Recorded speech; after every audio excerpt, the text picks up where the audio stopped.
Philadelphia, Karan and Chalk and all of them, you know, Rome and all of them. They're my nephews. I love them. And they are sweethearts. They do a lot of things for the community, cutting people's hair for free, for the school, kids to go back to school. They do that. They pass out water, you know, to raise money to do different things. They do a lot. They do a lot. They're very active. Word. You know, I like that type of stuff. That's the type of stuff I'm trying to get into now. Now let's talk about the most scandalous ball. Scandalous? Yes. What was the most scandalous ball you have attended in your whole ball scene career? Anyone that I lost. Okay. Scandalous. Okay, let me try to make it a little hot real quick. I remember one year in Philadelphia where a certain promoter of a ball went off with the grand prize money. Wow. It was at this club called the Cat Club. It was the Prestige Grand Ball, and Albernian supposedly allegedly hit it with the money. The Revlons came outside and blew out in the middle of 13th and Chestnut. Scandalous. That was scandalous. Let me see. I remember where, and let me put, and I'm probably one of the most realest gay people you have met. So I'm gonna put a scandal on me. Ooh. I remember going to North Carolina, getting caught up in the evidence in the Prodigy's conflict, where it was one incident where they thought that my father, Lynn, was being shady to Sanaya when she was walking sex siren against Temperance. And the incident spilled out on Miss Mahogany. She was mother at the time. I run over to save Mahogany. Next thing you know, I'm getting attacked with brass knuckles. Oh, no. Wow. In North Carolina. And it wasn't for my best friend Joey, my brother at the time, and his children, and some prodigies. I probably would have been just gagging out there, but we was tearing that corner out, though. So, you know, I got to keep it real. I'm not going to put scandals on others and don't put none on me, you know. Right. No, of course. You know, it's not no shirty. Yeah. You know, it's some scandals, but It's just memories. yeah, just memories. They're all memories and good and funny. It's a life learned lesson. You know, you pass things by not holding no ill will. Just keep it moving. Tell us a little bit about your New York City ball scene history. New York City. That started, I moved to New York in 91. My first ball I ever went to was the Fendorvis Ball, March 1st, 1991. How I know it's March 1st? Because it was my birthday, and me and my best friend got locked up in Franklin Mills Mall, stealing the whole outfit. What a happy birthday. All right. And that's the night we met Miss Eunice Cleopatra. We was in the house of Jadu. We went up there with Taffy, and we sat at the table, and Miss Eunice Cleopatra was sitting there. That is the first night I met Avis at her ball. It was wild, like, just to see the people walking. Tony Revlon, Flame Runway, you know, and just there was just Pepper, seeing Pepper. You know, you hear about these people, but then you see Pepper. Right. You know, and Harris. And that's the first night I met Andre. He had a brown vest on and blonde hair. He was short. He was like a little boy, but he was like 10, 11 years old, but you know, he well into his teens, probably early 20s. Always got blonde hair. Yeah, got the blonde hair. That's the first time I seen him. And He's always serving. Always serving. Hell yeah. What was it like meeting these, you know, legendary icons? What was it like, you know, being at the ball with these icons? Well, they weren't icons and divas at that time. They were just as fairly new as I was, you know. But they were top, you know. They were known. Well, Andre at that time, I believe, was known as the LaBeija Boys, and or in some of them, there used to be this little clip they had in House of LaBeija. But at that time, you didn't know that these people would be who they are today. You know, you didn't know. You know, you strive to be legendary, but you really didn't know what came with that title. Okay. You know, you just knew it was the respect, but you didn't know that it would be getting the title legendary, but it's so hard to maintain that title because there's so many people coming after you as far as like following your path. You know, you out this year, and then you got 5 more new people coming out walking your category, and you got to keep maintaining your status. Your status, but you can't be overbearing as walking everything. You know, because people get tired of you also. Yeah, people get tired of seeing you coming out all the time. You lose, the feel. Yeah. They're probably like, we want to see something now.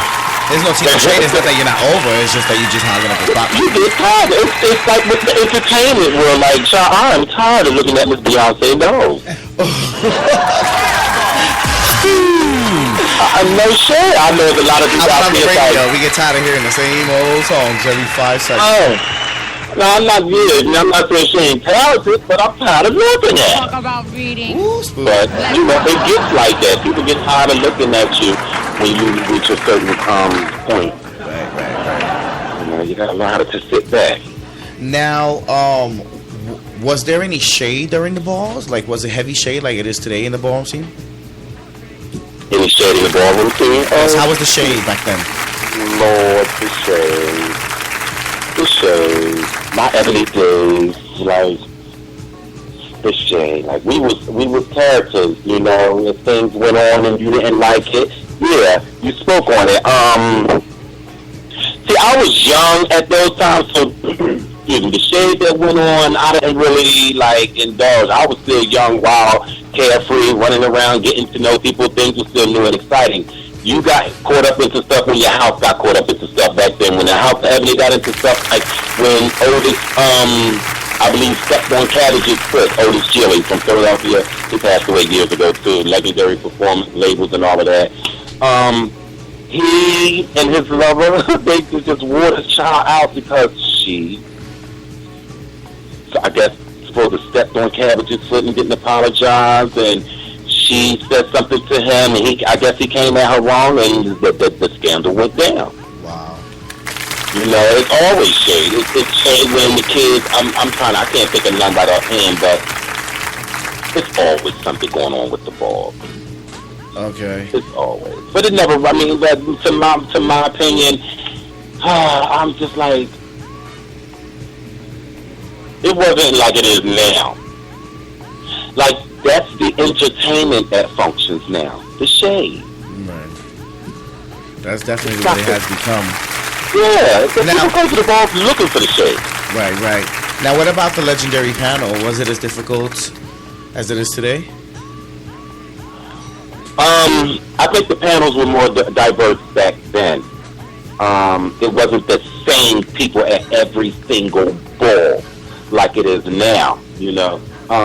You've had your people, the leaders. The leaders of how they shared the judging. It wasn't always just the mothers and the fathers on the panel. If the father, wasn't the one judging, maybe the Lord or whoever else was the star of the house was on the panel. Like in the House of Ebony back then, Patrick Judge, Richard Judge, Dre Judge, JoJo Judge. It wasn't always the same people. You had a lot of people who were judge worthy to be on the panel. It's predictable now. You go to a ball today, you already know who on the panel before you even get there. Okay. What is your opinion on Paris is Burning? The movie? Yes. Documentary. Baby, I tell everybody I come across, especially new to this lifestyle, you need to watch that movie. And don't watch it. Enjoy the entertainment of it, the kikis, the reads and stuff. But after you get over that, watch the movie. Watch it by yourself and with no one else. And listen to what these people are saying in this movie. Because it'll help you today. My favorite quote in that movie is from Dorian Corey when she was talking about how, if you die today tomorrow, pass away, don't feel bad. You don't have to leave no big mark in the world and all that. Basically what she said was, if you touch one person and you pass away today, and this one person remembers you and mourns you and loves you, then you touch somebody. You don't have to in the whole world, and do all of that to make a mark. You made a mark when you leave this world, and you got people who remembers you and loves you. She said, if you hit an arrow and it goes real high, hooray for you. It doesn't make my life any less. That is one of my favorite parts of that movie. You know, so many, especially with the feathers and the beads. When she said, you know, if you walk a category and you have a label, it shows you have wealth, when it really doesn't, because any thief can get a label. No, that's right. Okay. There's a lot of quotes in that movie. I tell people, listen to what these people say in the parents is running. Stop looking at the entertainment value. Get past that. You see that when you go to the balls. What you don't see is the educated part that's in this movie at the ball. Right. Ooh, because some of the children are too young and they don't really catch it. They just see the entertainment part. And again, like this era, like I feel sorry for this era of this generation of ballroom kids and the generation previous, because my generation forgot how to or has forgotten to educate these generations, because when we were young, I'll be 32 March 1st. When I was in 15, and when I was 20, and when I was 25, like I said, we had these older people educating us in our lives. When we called them gay mothers, even though back then the gay mothers and parents was a mess, but they did educate their so-called gay children, the ones they wasn't sleeping with. You know, they educated them. But now, it's all about, this is my gay son, but behind closed doors, y'all singing. This is my daughter, but just last week she was your wife. You know, what happened to daughter? How was your day? You know, how's your family doing? What happened to meeting the parents like they used to back then? You know, what happened to making sure that your gay child is in school? If you ain't in school, then you can't go to this ball. Then you know what I mean? You can't do that. Or you can't be in the house if you're not in school, or you have a job, or you not active as far as doing something to benefit yourself. Now it's all about y'all. They don't care. As long as you walk that ball and you win and you build that name up and you give the mother or the father or somebody in the house a little looky every now and then, but you got it home free. Okay. Very much like the celebrities. Everyone's having an accessory to show off and help out their career for their buzz. And we got a lot of things going on in this community, and we're not educating. I just learned a lot of things myself. Like I go to a place called Exponents in New York City, and I became a peer person there. I completed 3 of their programs that they had their certificates for, and I've learned so much, and so much clarity has came. It just made me further realize what I already knew. Like, yeah, ballroom is growing and it's getting big, but we are not educating enough. You know, I know people sitting out there listening. I know Miss Tanaka ain't talking about y'all, no positive shit. But she was scandalous and fierce and shady. She fights, she goes on. Yeah, Miss Tanaka did all that. I was young. I was fighting. I didn't take no mess from nobody. You know, 1, 2, 3, boom. I was sick. Yeah, but I'm 42 years old with a 14-year-old son going to school and getting his life together now. And I can't do that stuff no more. I had to go out of that. Yeah, I had to go out of that. I left Philadelphia. I was in a very, very, very dark, dim, bitter, lonely place in life. Wow.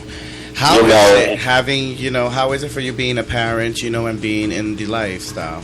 Well, honestly, I'm not there like I should be as far as my son, but he do know who I am. He is aware of who I am. He is aware and know where I am. You know what I'm saying?